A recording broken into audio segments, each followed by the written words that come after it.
Hi friends, welcome back to my channel. ఈరోజు మీకు ఈ సీరియల్లో ఏం జరిగిందో తెలుసుకోవాలి అనుకుంటున్నారా? అయితే వెంటనే మనం సీరియల్లోకి వెళ్ళిపోదాం. ఇక కావ్య, అప్పు ఇద్దరు కూడా ఆఫీస్ దగ్గరికి వెళ్ళి అక్కడ సీసీ ఫుటేజ్ని చెక్ చేస్తారు. కానీ అక్కడ 3 గంటల సీసీ ఫుటేజ్ డిలీట్ అయి ఉంటుంది. ఇక అప్పు ఆ సెక్యూరిటీ గార్డ్ని గట్టిగా అడిగేసరికి సెక్యూరిటీ గార్డ్, మేడం చెప్తాను మేడం, ఇది మీ ఆఫీస్ గురించి మీరు తెలుసుకోవడంలో తప్పే ఉంది. అది సరే ఆ 3 గంటల వీడియోని డిలీట్ చేసి హడావుడిగా వెళ్ళిపోయారు అని అనడంతో, సరే ఆ డిలీట్ అయిన డిస్క్ తీసుకొస్తే దాన్ని మళ్ళీ రీకనెక్ట్ చేస్తే వీడియో వచ్చే అవకాశం ఉంది అని చెప్పి అప్పు చెప్పడంతో ఇక అతను తీసుకొచ్చి ఆ డిస్క్ని ఇవ్వడంతో ఇక కావ్య, చూడు ఈ విషయాన్ని రాజ్ గారికి తెలిస్తే తర్వాత అని అంటుంటే, అక్క నేను రౌడీ అన్న సంగతి అతనికి అర్థమైపోయింది, ఇది ఎవ్వరికి చెప్పడని నాకు బాగా తెలుసు అని చెప్పి అప్పు అతని వైపు చూస్తుంటే ఇక అతను, మేడం ఎవరితో చెప్పను మేడం అని చెప్పి ఆయన అక్కడి నుంచి వెళ్ళిపోతాడు. ఇంకా కావ్య అయితే, అప్పు వీలైనంత వరకు ఎంత త్వరగా ఆ వీడియోని తీసుకొస్తావో నాకు అంత మంచిది. సరే మరి ఇక నేను బయలుదేరుతాను అని చెప్పి ఇక కావ్య ఇంటికైతే బయలుదేరుతుంది. అందరూ కూడా డైనింగ్ టేబుల్ దగ్గర కూర్చుని భోజనాలు చేద్దామని రెడీగా ఉంటారు. ఇంతలో రాజు వచ్చి అక్కడ కూర్చోవడంతో వెంటనే అపర్ణ డైనింగ్ టేబుల్ దగ్గర నుంచి లేచి వెళ్ళిపోబోతుంది. అపర్ణ అలా వెళ్ళిపోతుంటే కావ్య, అత్తయ్య మీరేంటి లేచారు, ఎక్కడికి వెళ్తున్నారు అని అడగడంతో, నేనెందుకు లేచానో ఎందుకు వెళ్ళిపోతున్నానో నీకు తెలీదా అని కావ్యని అడగడంతో, కావ్య నాకు తెలీదు, మీరు భోజనం చేయకుండా ఎందుకు లేచారో ఎందుకు వెళ్ళిపోతున్నారో నిజంగానే తెలీదు, చెప్తారా కొంచెం అని కావ్య అడగడంతో పక్కనే ఉన్న రుద్రాణి అయితే, ఏంటి ఈ మధ్యన మాట్లాడుతుంటే రాజ్ని సపోర్ట్ చేస్తున్నట్టు, రాజ్ని వెనకేసుకొస్తున్నట్టు తెగ ఓవర్ చేస్తున్నావు అని ఇక రుద్రాణి మాట్లాడుతుంటే, రుద్రాణి మాటలకి కావ్య అయితే, రుద్రాణి గారు భర్తని వదిలేసి శాశ్వతంగా పుట్టింటికి అతుక్కుపోయినా మీకు నేను సమాధానం చెప్పనక్కర్లేదేమో అని కావ్య మాట్లాడుతుంది. ఇక పక్క నుంచి అపర్ణ అయితే, చూడు నేనెందుకు లేచానో ఎందుకు వెళ్ళిపోతున్నానో నీకు నిజంగా తెలీదా చెప్పు అని అడగడంతో, తెలుసు మీరు మీ అబ్బాయితో కలిసి కూర్చుని భోజనం చేయడం ఇష్టం లేక వెళ్ళిపోతున్నారు, కానీ మీరిలా వెళ్ళిపోతే ఆయన ప్రశాంతంగా కూర్చుని ఎలా భోంచేస్తారనుకుంటున్నారు? అయినా ఎన్ని రోజులు ఇలా పస్తులుంటారు చెప్పండి?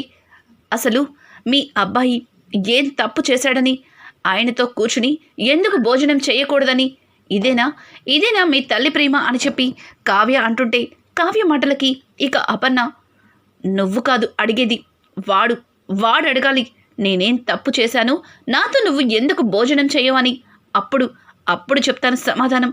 ఒక కొడుకుని తీసుకొచ్చి ఆ కొడుకు గురించి ఏది నిజాలు బయట పెట్టకుండా ఇలా మౌనంగా ఉండి ఏం సాధిద్దామని చెప్పి ఇట్లాంటి వాళ్ళతో కలిసి కూర్చుని భోజనం చేయాలని నాకైతే లేదు అని చెప్పి ఇంకా అపర్ణ అయితే అక్కడి నుంచి వెళ్ళిపోబోతుంటే పక్కన ఉన్న రుద్రాణి అయితే, ఏంటి నీ భర్త తప్పు చేశాడన్నా సరే నీ భర్తని సపోర్ట్ చేస్తున్నావు, ఎలాగో 2 రోజుల్లో వాడు ఇల్లు వదిలి వెళ్ళిపోవాలి, ఆ తర్వాత వాడితో పాటు బయటికెళ్తే ఈ హంగులు ఆర్పాటాలు ఏమీ ఉండవని భయపడుతున్నావు కదా, అందుకేగా వదినతో ఎదిరించి మరీ మాట్లాడుతున్నావు అని అంటూ ఉంటే ఎదురుగా ఉన్న ప్రకాశం సుభాష్ అయితే, రుద్రాణి ఏం మాట్లాడుతున్నావో అర్థమవుతుందా అని అనడంతో, ఏంటన్నయ్య నేనేమన్నా తప్పు చెప్పానా, నిజమే కదా చెప్పాను అని రుద్రాణి మాట్లాడుతుంటే, అవును నిజమే చెప్పావు, ఇంత జరిగినా సరే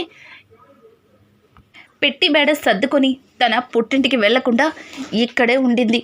ఈ ఆస్తి కోసమే ఉండిందా, భర్త ప్రేమ కోసం ఉండిందా అన్నది తెలియక నా కోడల్ని ఇంతమంది నా కొడుకు మీద నిందలు వేస్తున్నా నా భర్త ఏ తప్పు చెయ్యలేదని నిలబడింది కదా, అదే నిజమే, నువ్వన్నట్టు తన పుట్టింటికి వెళ్లకుండా ఇంకా ఈ ఇంట్లోనే పడి ఉన్నందుకు కావిని ఏమనాలో నాకు అర్థం కావట్లేదు.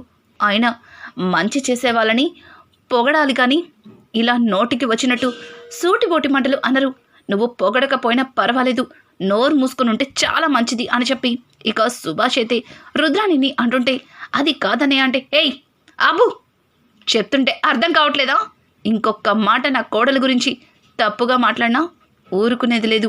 ముందు ఇక్కడి నుంచి వెళ్ళు అని చెప్పి ఇక సుభాష్ అయితే రుద్రాణిని అరుస్తాడు. రుద్రాణి సైలెంట్గా ఇక తలదించుకొని భోజనం తింటుంటుంది. పక్కన ఉన్న అపర్ణ, ఏంటపర్ణ నీకు స్పెషల్గా చెప్పాలా? కూర్చో, కూర్చుని తిన్నంత మాత్రాన నీ పంతాలు పట్టింపులు ఏమీ పాడవలే అని చెప్పి సుభాష్ ఇక అపర్ణ చెయ్యి పట్టుకుని కిందకి లాగుతాడు. ఇక అపర్ణ కూర్చుని భోజనం అయితే చేస్తుంది.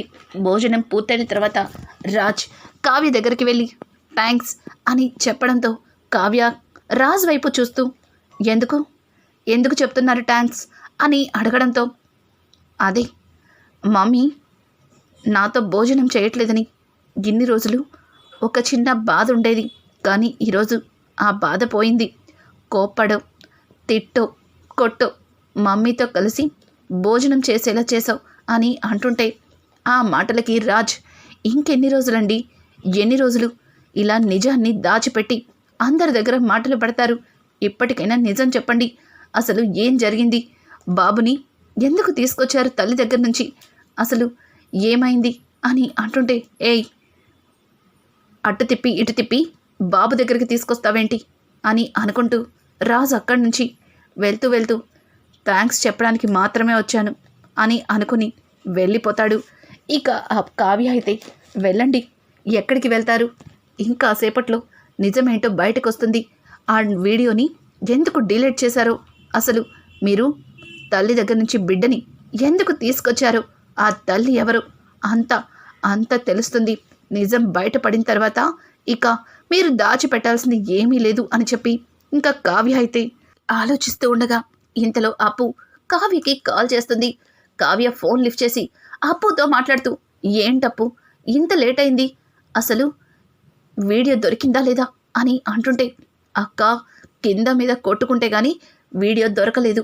సరేలే, నేను నీ నెంబర్కి మెయిల్ చేశాను, ఒక్కసారి దాన్ని డౌన్లోడ్ చేసి ల్యాప్టాప్లో ఓపెన్ చేసి చూడు, ఖచ్చితంగా నీకు ఆ వీడియో అంతా తెలుస్తుంది అని చెప్పడంతో ఇంకా వెంటనే కావ్య హడావుడిగా ల్యాప్టాప్ ఓపెన్ చేసి ఆ వీడియోని చూడాలని తన మొబైల్కి కనెక్ట్ చేసుకుంటుంది. ఇక మెయిల్ని డౌన్లోడ్ చేసి ఓపెన్ చేస్తే వెంటనే వీడియో చూసిన కావ్యకి ఒక్కసారిగా ఫీజులు ఎగిరిపోతాయి. ఆ వీడియోలో కనిపించే మనిషిని చూసి కావ్యకి నోటి నుంచి మాట్లాడదు. అంటే ఆ బిడ్డకి తండ్రి ఈయన కాదని మాట. మరి ఆ బిడ్డని ఆయన బిడ్డగా ఎందుకు పరిచయం చేశారు? అసలు ఈయన ఇంత పెద్ద నిజాన్ని ఎందుకు దాచిపెట్టారు?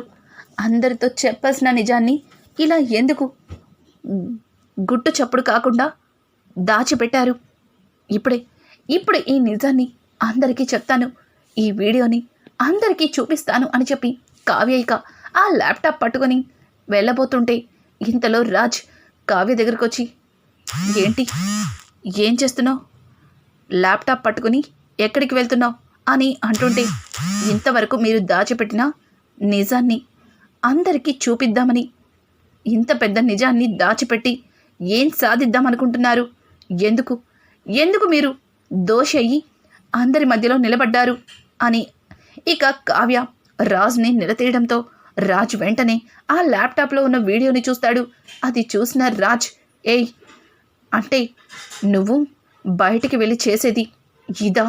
ఎందుకు ఇలా చేసావు అని అంటుంటే మరేం చేయమంటారు? ఆ బిడ్డని నా బిడ్డ అని చెప్పుకుని తిరుగుతుంటే నలుగురు 4 రకాలుగా మాట్లాడుతుంటే వాటిని వింటూ ఉండమంటారా? అందుకే మీరెలాగో నిజం చెప్పరు, కానీ ఆ నిజమేంటో తెలుసుకోవాలనే వెళ్ళాను అని చెప్పి కావ్య అంటుంది. ఇక రాజైతే వెంటనే డోర్ వేసి కావ్యతో మాట్లాడుతూ చూడు, ఈ నిజాన్ని అందరి ముందు ఎప్పుడూ బయట పెట్టేవాణ్ణి, కానీ ఇప్పుడు ఈ నిజం బయట పెడితే మమ్మీ ఏమైపోతుందో ఒక్కసారి ఆలోచించు. అలాగే తాతయ్య గారి పరువు ప్రతిష్టలు ఏం కావాలి? తాతయ్యకి ఆరోగ్యం కూడా బాగోలేదు. ఇప్పుడు ఈ నిజాన్ని బయట పెడితే పిన్ని కుప్ప కూలిపోతుంది.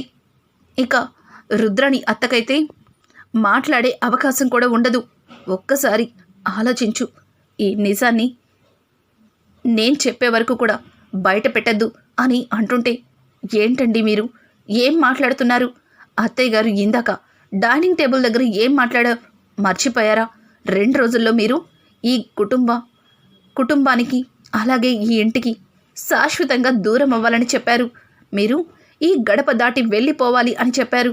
అంత దాకా వస్తే ఇప్పుడు కూడా నిజం చెప్పద్దు అంటారేంటి అని అనడంతో, చూడు కళావతి, ఈ నిజాన్ని ఎప్పుడు చెప్పాలో ఎక్కడ చెప్పాలో నాకు బాగా తెలుసు. అంతవరకు నువ్వు దీన్ని నీ మనసులోనే దాచిపెట్టుకో. ప్లీజ్ నా మాట విను అని చెప్పి ఇక రాజైతే కావ్యని ఆ నిజాన్ని దాచిపెట్టమని చెప్తాడు. సరే, మీరన్నట్టుగానే ఈ నిజాన్ని దాచిపెడతాను. కానీ నా మీద ఉన్న ప్రేమని ఎందుకు బయట పెట్టలేదు? మీ భార్యగా మిమ్మల్ని అర్థం చేసుకోలేననా ఈ నిజాన్ని నా దగ్గర దాచిపెట్టారు? అసలు మీరు నా గురించి ఏమనుకుంటున్నారండి అని కావ్య అడగడంతో, కావ్య మాటలకి రాజ్, చూడు, నువ్వివన్నీ తెలిస్తే ఖచ్చితంగా అర్థం చేసుకుంటావని నాకు తెలుసు. కానీ ఏమన్నా అంటే ఆవేశంలో ఎక్కడ నిజాన్ని బయట పెడతావేమో అని చిన్న భయం. అందుకే ఈ నిజాన్ని నీకు కూడా చెప్పలేదు. కానీ ఈ బిడ్డని ఖచ్చితంగా తల్లి దగ్గరికి చేరుస్తాను. అలాగే తాను కూడా ఈ కుటుంబ వ్యక్తేనని అందరికీ తెలిసేలా చేస్తాను అని అనడంతో, మీరు నిజంగా చాలా మంచివారు. ఎవ్వరికి అన్యాయం జరగకూడదని చూస్తుంటారు. మీకు నేను మీ పక్కన నిలబడి మీకు తోడుగా నీడగా ధైర్యంగా నిలబడతాను అని చెప్పి కావ్య చెప్తుంటే, చాలు, ఇది చాలు నాకు. నన్ను అర్థం చేసుకుని నాకు సపోర్టింగ్గా నిలబడే ఒక భార్య దొరికింది అని చెప్పి రాజైతే ఇక కావ్యతో చాలా ఆప్యాయంగా మాట్లాడతాడు. ఈ రకంగా అయినా సరే కావ్య రాజులిద్దరూ కూడా ఒక్కటవడం చూడటానికి చాలా సంతోషంగా అనిపిస్తుంది. ఈ వీడియో మీకు నచ్చినట్టయితే లైక్ చేయండి. అసలు కావ్య రాజులిద్దరికి కూడా తెలిసిన ఆ నిజమేంటి, బాబు ఎవరి బిడ్డ, రానున్న ఎపిసోడ్స్ మరింత ఇంట్రెస్టింగ్గా మారిపోతున్నాయి. ఈ వీడియో మీకు నచ్చినట్టయితే లైక్ చేసి సబ్స్క్రైబ్ చేసుకోవడం మాత్రం మర్చిపోకండి. Thanks for watching.